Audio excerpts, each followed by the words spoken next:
been some progress made. I needed power for the, what do you call it, ignition control module down here. I went ahead, I found a wire. In fact, I need to make a note. I don't even know if you can see this on screen, but basically this red wire, which is the electric choke wire, is switched hot. This blue wire that I just cut off, the ignition control module, I believe this is a GM AC Delco unit. And this is basically just kind of a kill for like a clutch.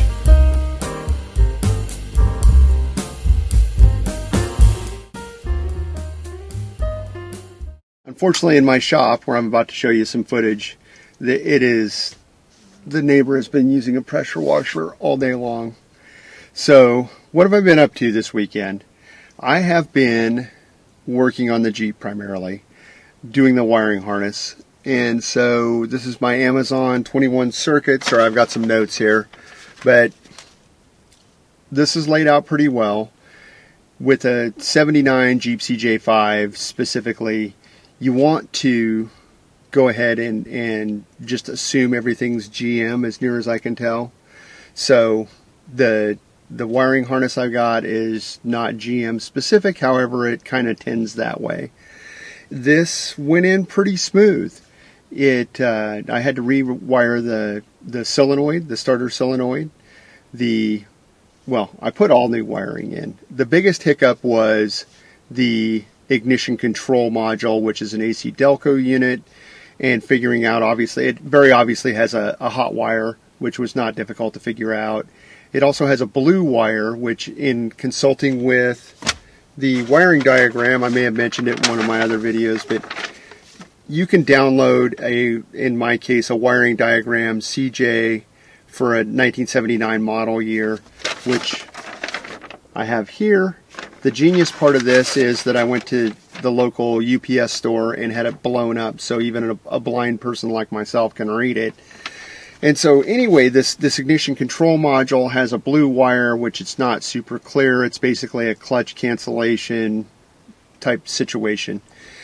And turns out that after a lot of reading of the diagram and tracing wires and that sort of thing, basically what I needed to do was loop it into the coil hot wire. And once I did that, it gets ignition power separate from the power to the AC Delco unit or the ignition control module, and it starts and runs just fine. I think I've got some video I've installed. So it's got a GM steering column. I've ordered a bunch of parts for this thing. One of the parts that's come in is the ignition switch, which mounts on the column under the dash. It's operated by a small lever, and which is off the key thing, which I have on order currently because it doesn't take a key right now. But the other thing I put in is the turn signal switch, which bolted right in. To access all this stuff, you need to have some specialized GM specific tools. The steering wheel puller is not a big deal. It's pretty much a 2-bolt universal type arrangement. However, to get the lock mechanism out and to get access to it, you need a GM specific spring tensioner deal. Rick had it. I think I've got some footage of that on the GoPro. So I did buzz over to Rick's yesterday, where he assisted me by removing the steering wheel, removing that security locking collar from the steering column. In some of the footage, you'll see the steering column is kind of in place, but it's loose. When we took it out, it has another center section that goes between the steering box and the end of the steering column. I haven't put that back in yet, and I wanted to leave everything loose as I route wires. In any of this footage, you're going to see just a spaghetti tangle of wires. I'm not exactly sure where everything goes currently. I spent the majority of the day kind of tightening up my wiring under the dash, or excuse me, under the dash. Under the dash looks like a train wreck. No, I bundled up and put into a wire loom the ignition wiring, and under the hood basically is where I worked the majority of the day. Toward the end of the day, I worked at making connections on the dashboard. I think I've got the voltmeter connected, a couple of the switches connected. It's in doing it, I'm trying to reuse old stuff, so I don't know what works and what doesn't. I connected up the power to the fan motor. That's not working currently. I don't know if the fan motor is just clogged or what the situation is. I haven't connected up the reverse lights or done any of the tail lights to the rear of the vehicle, nor have I tested out the headlights and turn signals that I installed. In putting together the steering column portion of it, there's basically three big plugs. The cool thing about this wiring harness is that it includes a large flat plug which plugs right into a GM wiring harness, eliminating a bunch of headache, or that's what I'm hoping. But the experiment continues. I've worked a couple days off and on this, just kind of chipping away a few minutes or a few hours here and there, keeping in mind there's a bunch of other kind of little side projects that I haven't videoed on the Jeep that I've repaired a number of. I rebuilt a battery cable, a chassis ground to the engine, that sort of thing. So I hope you've had a good weekend. I hope I've shot enough footage.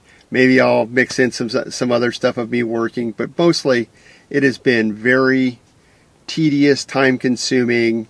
If you've ever done this kind of work, it's, in carpentry, what do they say? Measure twice, cut once.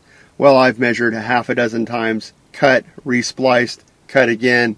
So there's some of that I did not video, just because it didn't work out like I had anticipated. There are a number of, or let's talk about the wiring harness and the fuse block for a second. The fuse block is so quality. It appears to be a 3D printed deal, and the fuses are a little difficult. However, it is well labeled.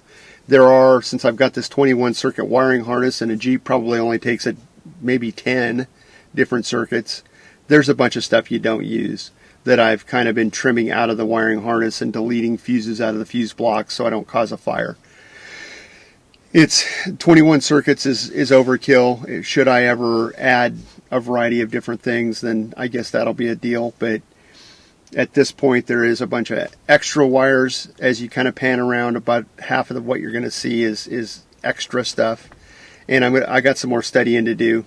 I was hoping to make a different video this week. I was hoping this would go much more quickly, but if you've ever done one of these kind of DIY projects, you know that it takes just factor of 10 longer. And so unfortunately this week's video is going to be hopefully pretty short and pretty to the point. I'm hoping to keep it at 5 or 10 minutes just because it's very boring, and I recognize that. But stick with me as I struggle through this. Hopefully we'll have a running, driving Jeep. Well, it runs. I guess theoretically it would drive. However, directionally it would be challenged. So continue with me on this journey as I try to put this very tired 18,000 mile orchard, one owner type Jeep back together. And we'll see where we go from here.